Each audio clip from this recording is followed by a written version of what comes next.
आप सभी शिक्षक साथियों को मेरा नमस्कार। मैं अपने YouTube चैनल पर आप सभी शिक्षक साथियों का हार्दिक स्वागत करती हूँ। साथियों, मिशन प्रेरणा की ई पाठशाला 6 इसका क्रियान्वयन हम सभी शिक्षक साथियों को करना है।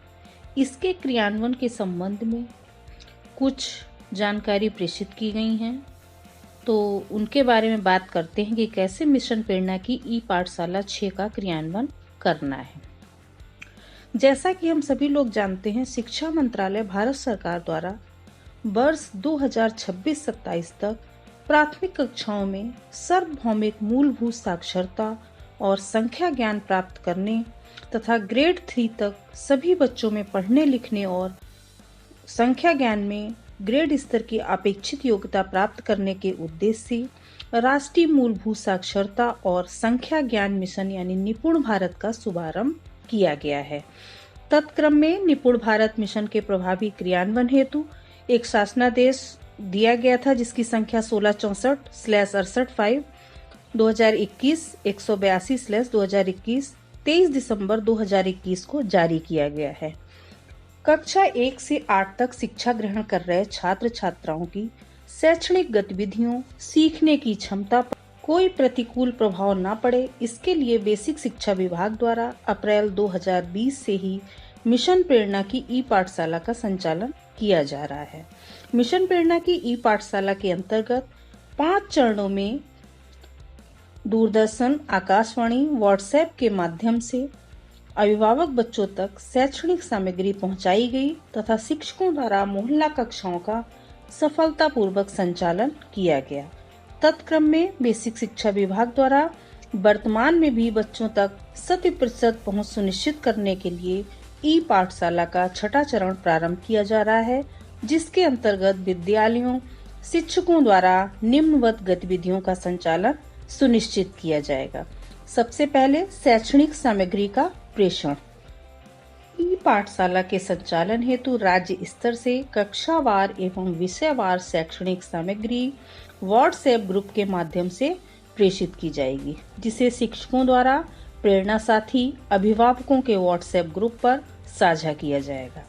प्रत्येक शनिवार को व्हाट्सएप के माध्यम से साप्ताहिक क्विज प्रतियोगिता संबंधी सामग्री प्रेषित की जाएगी।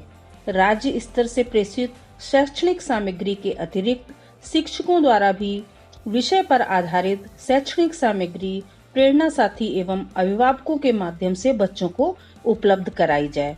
साझा की गई सामग्री पर बच्चों को अभ्यास एवं हल करने के लिए निरंतर प्रोत्साहित किया जाए। प्रेरणा लक्ष्य ऐप, रीड अलोंग ऐप और दीक्षा पर उपलब्ध शैक्षणिक सामग्री से प्रेरणा साथी बच्चों एवं अभिभावकों को जागरूक किया जाए तथा उक्त ऐप के माध्यम से बच्चों को पढ़ने के लिए प्रेरित किया जाए। इसके बाद 100 डेज रीडिंग कैंपेन का संचालन भी किया जाएगा। निपुण भारत के अंतर्गत 100 दिन का जो है रीडिंग कैंपेन की शुरुआत की गई है। उस क्रम में राज्य परियोजना कार्यालय के एक पत्र द्वारा 3 जनवरी 2022 के माध्यम से विस्तृत दिशा निर्देश प्रेषित किए गए हैं तथा साप्ताहिक रूप से गतिविधियों की सूची, इन्फोग्राफिक्स आदि प्रेषित किए जा रहे हैं। कोविड महामारी के कारण जब तक बच्चे विद्यालय में नहीं आ रहे हैं, तब तक निम्नवत आधार पर 100 डेज रीडिंग कैंपेन का संचालन किया जाए। कैसे होगा? 100 डेज रीडिंग कैंपेन के अंतर्गत गतिविधियों का साप्ताहिक कैलेंडर तैयार किया गया है, जिसे बच्चों, माता पिता, भाई बहन एवं परिवार के अन्य सदस्यों की सहायता से किया जाना है। उस क्रम में अभिभावकों एवं समुदाय की सक्रिय प्रतिभागिता सुनिश्चित करने के लिए राज्य स्तर से प्रेषित साप्ताहिक गतिविधियों के कंटेंट नियमित रूप से प्रेरणा साथी, बच्चे, अभिभावकों को व्हाट्सएप आदि के माध्यम से उपलब्ध कराए जाएं और अभियान को प्रभावी बनाने के लिए प्रति सप्ताह निर्धारित गतिविधियां संपन्न कराई जाएं, जिससे कि दिए गए सप्ताह में गतिविधियों को दोहराया जा सके और अंततः इसे समझकर साथियों और भाई बहनों के साथ स्वतंत्र रूप से क्रियान्वित करने में बच्चे सक्षम हो सकें। रीडिंग कैंपेन की सामग्री मोहल्ला कक्षाओं के माध्यम से बच्चों एवं अभिभावकों को साझा की जाएं। जनपद, ब्लॉक, पंचायत स्तर पर कार्यरत स्वयंसेवी संस्थाओं से भी अपेक्षित सहयोग लिया जा सकता है। प्रेरणा सारथी और प्रेरणा साथी द्वारा इस अभियान के संचालन हेतु बच्चों को घर पर ही पठन सामग्री उपलब्ध कराई जाए।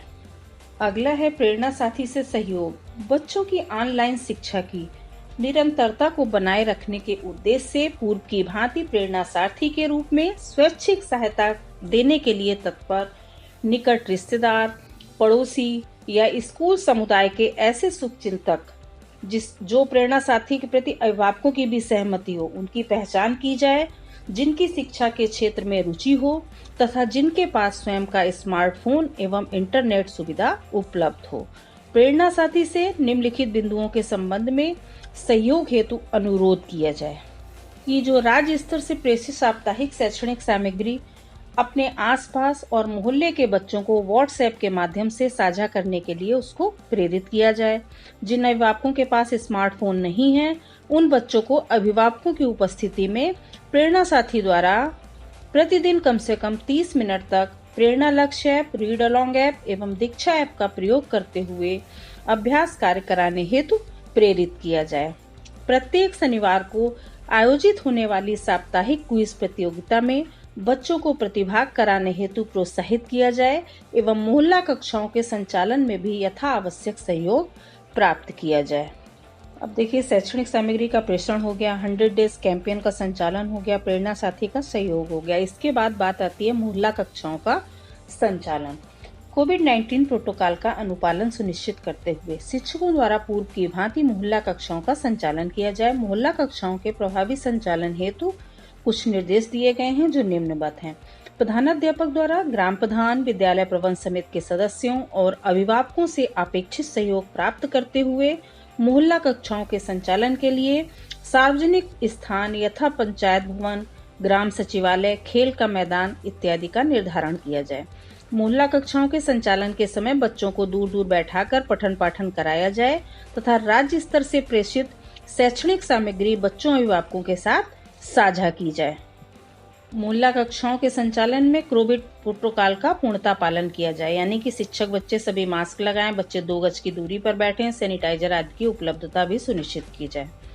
बच्चों को शिक्षण योजना के अनुसार गतिविधियां कराई जाएं तथा उनकी दिनचर्या से संबंधित क्रियाकलाप, विषय वस्तु पर आधारित कार्य, अभ्यास कार्य आदि कराए जाएं तथा इनका डॉक्यूमेंटेशन भी किया जाए।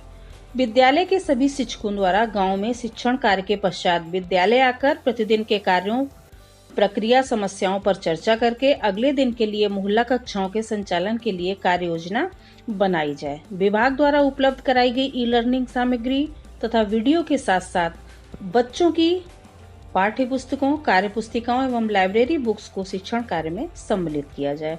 जिन अभिभावकों द्वारा बच्चों को मोहल्ला कक्षाओं में नहीं भेजा जा रहा है अथवा उन्हें अनियमित रूप से भेजा जा रहा है, ऐसे परिवारों को चिन्हित कर लें और होम विजिट्स के माध्यम से उनकी काउंसलिंग करते हुए मोहल्ला कक्षाओं में बच्चों की प्रतिभागिता सुनिश्चित कराई जाए। इसके अलावा भी कुछ ई पाठशाला के संचालन हेतु और भी निर्देश दिए गए हैं जो निम्नवत हैं। विद्यालय द्वारा कक्षावार सभी बच्चों के अभिभावकों का एक व्हाट्सएप ग्रुप बनाया जाए। शिक्षकों द्वारा राज्य स्तर से भेजी गई शैक्षणिक सामग्री को उक्त व्हाट्सएप ग्रुप पर साझा किया जाए तथा शिक्षकों द्वारा भी अपनी तरफ से प्राथमिकता के आधार पर विषयगत शैक्षणिक सामग्री प्रेषित की जाए तथा बच्चों को हल करने एवं अभ्यास करने के लिए प्रोत्साहित किया जाए। ऐसे बच्चे जिनके अभिभावक व्हाट्सएप ग्रुप से नहीं जुड़े हैं, उन बच्चों के परिवार में जो भी पढ़े लिखे सदस्य हों, उनको सप्ताह में एक दिन विद्यालय में आमंत्रित कर पूरे सप्ताह की कार्य योजना से अवगत कराया जाए और उनके द्वारा बच्चों को घर पर पढ़ने, सीखने, समझने में उनकी मदद करने हेतु अनुरोध किया जाए। कोविड प्रोटोकॉल, सोशल डिस्टेंसिंग का पालन करते हुए विद्यालय में एक समय में 10 से अधिक अभिभावकों को न बुलाया जाए। प्रधानाध्यापक द्वारा विद्यालय में कार्यरत सभी शिक्षकों, शिक्षा मित्र, अनुदेशकों के मध्य बच्चों का कक्षावार अथवा संख्यात्मक विभाजन सुनिश्चित किया जाए, जिससे कि सभी शिक्षक, शिक्षा मित्रों, अनुदेशकों तथा बच्चों अभिभावकों से संपर्क स्थापित किया जा सके। अभिभावकों से संपर्क के दौरान बच्चों की पढ़ाई की समीक्षा, अध्ययन संबंधी समस्याओं का निराकरण और बच्चों को विषय से संबंधित पाठों के बारे में जानकारी प्रदान की जाए। ई पाठशाला के संचालन के माध्यम से ये सुनिश्चित किया जाए कि बच्चे पूर्व में पढ़ाए गए पाठों या कराई गई गतिविधियों को स्मरण रखें और वर्तमान में सीखने की प्रक्रिया से जुड़े रहें। इसके लिए ये आवश्यक है कि सिखाए गए सभी विषयों पर उनका नियमित मूल्यांकन हो। शिक्षकों एवं अभिभावकों के मध्य निरंतर संपर्क बना रहे। बच्चों द्वारा किए गए अभ्यास कार्य को व्हाट्सएप अभिभावकों के माध्यम से चेक किया जाए तथा गृह कार्य का मूल्यांकन कर अभिभावकों से सीखने की प्रक्रिया को साझा किया जाए। साथियों, प्रेरणा पोर्टल पर भाषा एवं गणित के कार्यपत्रक भी अपलोड किए गए हैं। शिक्षकों द्वारा उक्त कार्यपत्रकों की सहायता से बच्चों से अभ्यास कार्य कराए जा सकते हैं। कोविड-19 महामारी की स्थिति में शिक्षा मंत्रालय भारत सरकार द्वारा बच्चों के बीच निरंतर सीखने को सक्षम करने के लिए आत्मनिर्भर भारत के तहत 1 सितंबर 2020 को पीएम ई विद्या पहल शुरू की गई है, जिसके अंतर्गत कक्षा 1 से 12 तक के लिए 6000 से अधिक पाठ्यक्रम आधारित वीडियो कार्यक्रम प्रसारित किए जा रहे हैं। तत्संबंधी जानकारी के लिए संलग्न पत्र का अवलोकन कर सर्वसम्मति को जागरूक किया जाए। इसके अलावा सपोर्टिव सुपरविजन यानी कि प्राचार्य डाइट एवं जिला बेसिक शिक्षा अधिकारी के नेतृत्व में एसआरजी, एआरपी एवं डाइट मेंटर द्वारा विद्यालयों का सपोर्टिव सुपरविजन सुनिश्चित किया जाए। एसआरजी, एआरपी एवं डाइट मेंटर द्वारा शिक्षकों से व्यक्तिगत संवाद एवं विद्यालय मोहल्ला कक्षाओं का सपोर्टिव सुपरविजन करते हुए शिक्षकों का मनोबल बढ़ाया जाए। एआरपी के लिए आवंटित विकास खंड में ई पाठशाला के क्रियान्वयन को सुनिश्चित करने के लिए माह में कम से कम एक ऑनलाइन बैठक करते हुए सभी शिक्षक संकुल साथियों को पूर्ण मनोयोग तथा ऊर्जा के साथ ई पाठशाला को संचालित करने के लिए प्रेरित किया जाए। ऑनलाइन बैठक का एजेंडा भी इसमें संलग्न है कि इसमें ऑनलाइन में क्या क्या बात की जाएगी। इसके बाद बात आती है क्रियान्वयन एवं अनुश्रवण की। मिशन प्रेरणा की ई पाठशाला के प्रभावी क्रियान्वयन में प्राचार्य, जिला शिक्षा एवं प्रशिक्षण संस्थान की विशिष्ट भूमिका है। उनके द्वारा जनपद, विकासखंड तथा कतिपय शिक्षक संकुलों की बैठकों में ऑनलाइन प्रतिभागिता सुनिश्चित करते हुए सर्व संबंधी का मार्गदर्शन किया जाए। डाइट पर कार्यरत समस्त प्रवक्ताओं को विभिन्न ब्लॉकों के मेंटर के रूप में विशेष उत्तरदायित्व प्रदान किए जाएं। प्राचार्य डाइट द्वारा ई पाठशाला का ऑनलाइन मासिक सर्वे भी कराया जाए, जिसमें एआरपी एवं एसआरजी द्वारा निर्धारित प्रारूप पर सूचनाएं उपलब्ध कराई जाएंगी। इसके अतिरिक्त ई पाठशाला के अंतर्गत समस्त गतिविधियों की गहन समीक्षा एवं गैप एनालिसिस करते हुए समस्त हितधारकों को निरंतर अभिप्रेरित भी किया जाए। जिला बेसिक शिक्षा अधिकारी द्वारा मुख्य विकास अधिकारी, जिलाधिकारी से मार्गदर्शन प्राप्त करते हुए मिशन प्रेरणा की ई पाठशाला के अंतर्गत समस्त गतिविधियों का सफल क्रियान्वयन सुनिश्चित कराया जाए। इसके साथ ही प्रत्येक शनिवार को जिला परियोजना कार्यालय में आयोजित होने वाली साप्ताहिक बैठक में दीक्षा ऐप, प्रेरणा ऐप, रीड अलॉन्ग ऐप की डाउनलोडिंग की प्रगति एवं प्राप्त आंकड़ों के आधार पर ई पाठशाला के संचालन की समीक्षा की जाए। उक्त बैठकों में खंड शिक्षा अधिकारी, एसआरजी की प्रतिभागिता सुनिश्चित की जाए, जिससे कि राज्य स्तरीय निर्देश एवं शैक्षणिक सामग्री शिक्षकों और अभिभावकों को नियमित रूप से उपलब्ध कराई जा सके। जिला समन्वयक ट्रेनिंग द्वारा इस हेतु समन्वय का कार्य किया जाए। मिशन प्रेरणा की ई पाठशाला फेज 6 के क्रियान्वयन का राज्य स्तर से निरंतर अनुश्रवण सुनिश्चित किया जाएगा। अतः निर्देशित किया जाता है कि मिशन प्रेरणा की ई पाठशाला के सफल संचालन हेतु जनपद स्तर पर कार्य योजना विकसित करते हुए उपरोक्तानुसार कार्रवाई सुनिश्चित की जाए।